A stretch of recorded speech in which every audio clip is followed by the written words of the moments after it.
बिस्मिल्लाहिर्रहमानिर्रहीम, अस्सलाम वालेकुम। मैं डॉक्टर फवाद सुलेमान, मैं कंसल्टेंट साइकाइट्रिस्ट हूँ। आज वीकेंड है, मेरी छुट्टी है। तो मैं अपने ही ऑफिस में हूँ और फिर मैंने सोचा कि एक टॉपिक था जिस पर पिछले काफ़ी दिनों से मैं सोच रहा था कि जो दिमाग की नफ्सियात की दवाई होती है, इसके बारे में थोड़ा सा लोगों में आगाही पर काम किया जाए कि ये दवाई कब दी जाती है, किस चीज़ के तहत दी जाती है, कौन सी डायग्नोसिस बीमारियां होती हैं जिनमें ये दवाई दी जाती है। और काफ़ी हद तक लोगों में ये मिथ पाया जाता है कि जो एंटी डिप्रेसेंट मेडिकेशंस हैं उनकी आदत पड़ती है, नींद की होती हैं, नशे की होती हैं, इन्हें इस्तेमाल नहीं करना चाहिए। या एक दूसरे को लोग कह रहे होते हैं कि यार तुम दिमाग की दवाई खाते हो, और हालांकि तुम तो बिल्कुल ठीक हो। तो मैं ये बताना चाहूँगा, चूँकि हमें मेंटल हेल्थ के बारे में अभी तक हमारे पास इतना शऊर नहीं है, इस पर आगाही नहीं हुई है। और अब चूँकि दुनिया, साइंस, टेक्नोलॉजी जैसे जैसे तरक्की कर रही है तो लोग इस चीज़ के बारे में समझना शुरू हुए हैं और इस चीज़ में काफ़ी एडवांसमेंट आई है। तो सबसे पहले मैं ये बताना चाहूँगा कि जो भी दवाई प्रैक्टिस में लिखी जाती है, कि एज ए प्रोफेशनल अगर मैं किसी मरीज़ को कोई दवाई लिखता हूँ तो मुझे उसको बताना होता है कि ये बीमारी है। चाहे वो जनरलाइज्ड एंजाइटी है, परेशानी घबराहट की बीमारी, या खौफ की, सोच की, वहम की, या मूड ख़राब रहने की, उदास रहने की, इंटरेस्ट में कमी की, या मायूसी के ख्यालात आने की। क्योंकि अब रिसर्च ने साबित कर दिया है कि इन तमाम बीमारियों के न्यूरोबायोलॉजिकल, के ब्रेन में केमिकल लेवल्स पर चेंजेस होते हैं। और इनमें से अक्सर व बेशतर जो बीमारियां होती हैं इनका लिंक जेनेटिक्स के साथ, विरासत के साथ होता है। जिस तरह हम कहते हैं कि वालिद साहब को शुगर था, दादा को शुगर था, तो अब मुझे भी शुगर है, राइट? कि उनको ब्लड प्रेशर था, बड़ों को, तो फिर हमें भी ब्लड प्रेशर की बीमारी मिली है। तो इसी तरह बहुत सारी जो जहनी बीमारियां होती हैं वो विरासत में ट्रांसमिट हो रही होती हैं। इससे पहले भी मैंने अपनी वीडियोस में बताया कि रवैये का बड़ा हिस्सा, जो हमारी शख्सियत के ट्रेड्स होते हैं, वो हम विरासत में ला रहे होते हैं। तो अब मैं आता हूँ दवाई की तरफ। तो हर चीज़ की गाइडलाइन होती है, ये गाइडलाइंस इंटरनेशनल होती हैं, ये वक्तन फ़वक्तन अपडेट होती रहती हैं। और फिर जब मरीज़ को बताया जाता है कि ये बीमारी है, उसके साथ साथ बग़ैर दवाई के तरीके हम बता रहे होते हैं। और जब हमें लगे कि अलामात दरमियानी हैं तो फिर दवाई को लिखा जाता है। अब आपको कैसे पता चलेगा कि अलामात कम हैं, दरमियानी हैं या शदीद हैं? इनके 3 दर्जे हैं।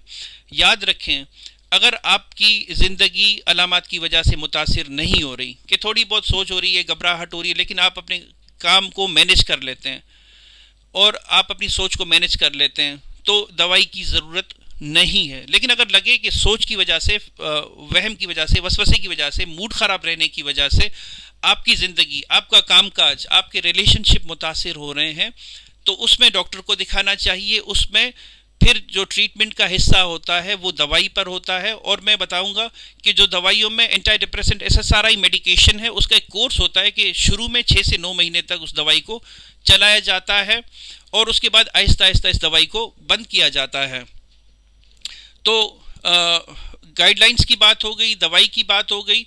और एक बात बताना चलूँ कि जिस तरह शुगर का मरीज़ है या ब्लड प्रेशर का मरीज़ है, उनको ज़िंदगी भर दवाई लेनी पड़ती है, लेकिन ये दवाइयाँ ज़िंदगी भर नहीं लेनी होती। इनका कोर्स होता है कि 1 साल तक हमने उनको चला दी, या 1.5 साल तक, या कभी 2 साल तक के अरसे तक दवाई चला दी और फिर आहिस्ता आहिस्ता उसको बंद कर दिया।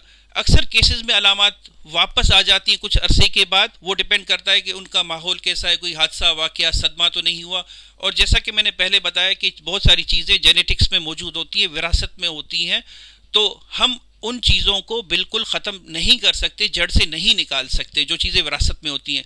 लेकिन काफ़ी अरसे, लंबे अरसे तक दवाई के इस्तेमाल से न्यूरोकेमिकल्स उस हद तक पहुंच जाते हैं, ये मैं नहीं कह रहा, रिसर्च स्टडीज़ कह रही होती हैं कि उससे अलामात काफ़ी हद तक कम हो जाती है। और हमारा एज ए प्रोफेशनल मकसद ये होता है कि मरीज़ की जो फंक्शनल लाइफ है वो अपने ट्रैक पर आ जाए, कि जो उनकी कारकर्दगी है, जो उनका काम काज है, वो बेहतर हो जाए, उनकी फैमिली लाइफ अच्छी हो।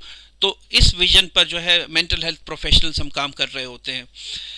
एक और चीज़ बताना चाहूँगा कि एक और जो दवाई की क्लास है जिसको बेंजोडाइज़पीन कहा जाता है। अब ये दवाइयाँ वो हैं जो हम अपनी प्रैक्टिस में यूज़ कर रहे होते हैं, जो मार्केट में एल्प के नाम से, जेनिक्स के नाम से, नाजी के नाम से, रिवोट्रिल के नाम से, डायज़ीपाम के नाम से मिल रही होती हैं। इनको 2 से 4 हफ्ते इस्तेमाल किया जाता है, उससे ऊपर गाइडलाइंस में इनकी इजाज़त नहीं है, चूँकि इनकी आदत पड़ जाती है। ये ब्रेन में जिन रिसेप्टर्स पर काम कर रही होती हैं, तो उन रिसेप्टर्स को आदत हो जाती है इस दवाई की, और फिर 5 मिलीग्राम से मरीज़ को फ़ायदा नहीं हो रहा होता, वो आहिस्ता आहिस्ता डोज बढ़ाता जाता है।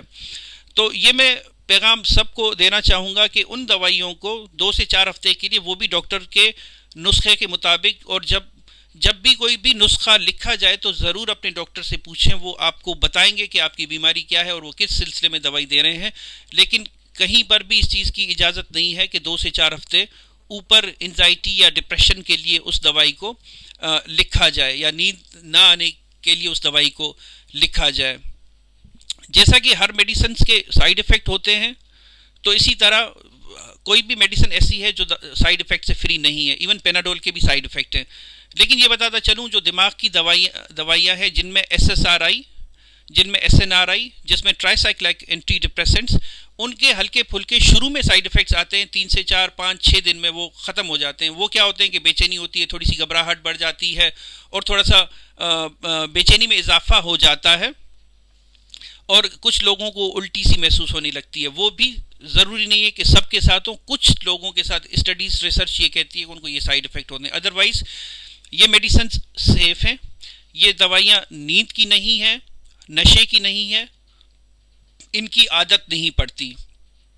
एक दफ़ा फिर मैं कहना चाहूँगा कि जो एंटी डिप्रेसेंट मेडिकेशन है वो नींद की नहीं है, नशे की नहीं है, उनका कोई लॉन्ग टर्म साइड इफ़ेक्ट आगे जाकर नहीं है, और इनकी आदत नहीं पड़ती अगर आप किसी क्वालिफाइड प्रोफेशनल से इलाज करा रहे हैं।